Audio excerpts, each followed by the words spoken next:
The pictures that you've seen don't do it justice. They are essentially packed into cages, 32 detainees per cage.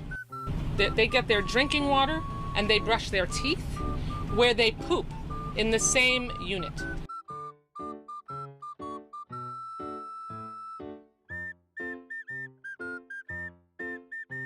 The rhetoric does not match the reality from what you guys have been hearing from, I would say, Democrats, especially congressional Democrats. It's actually a very well-run facility.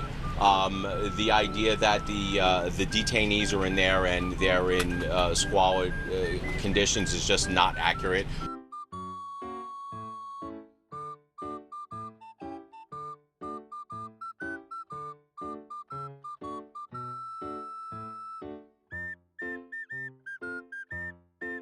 But, you know, we're talking about all 900 men who are held in this facility. It is built currently for 1,000, and they have no privacy at all when they're showering. They had the portions that were available for detainees, and they had the portions that were available for employees being prepared at the same time. The portions available for employees, large pieces of roast chicken, large sausages, and the detainees' lunches were a small, gray turkey and cheese sandwich, an apple, and chips. And that's it. The meals being prepared for Chrome detainees were like the size, the portion and nutrition level, roast chicken, rice, beans, the size and portion levels and nutrition level that the employees get here. I brought a thermostat in with me, a manual thermostat. In the medical intake area, it was 85 degrees. This is inside the so-called air-conditioned tent.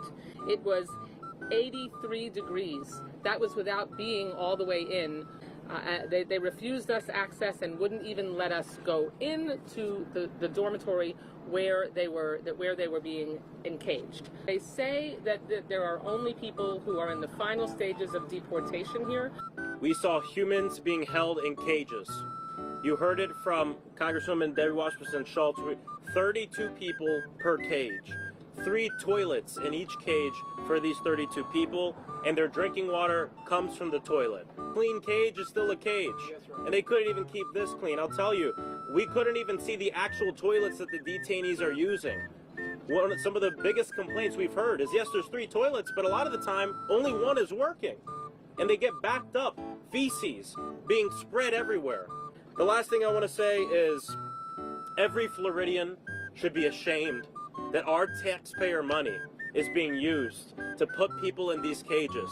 But what Ron DeSantis said when he said, oh, I've never seen Democrats fight hard for people in the United States, they fight harder for immigrants or this and that. Number one, immigrants don't poison the blood of this nation. They are the blood of this nation. On fighting on behalf of our constituents and Americans, when you applauded a bill that just got passed, that'll rip away the health care of 2 million Floridians. But there's a temporary tent on the grounds of Chrome, and those detainees are not in a cage. They freely walk around, their beds are out in the open, they're able to move back and forth between buildings.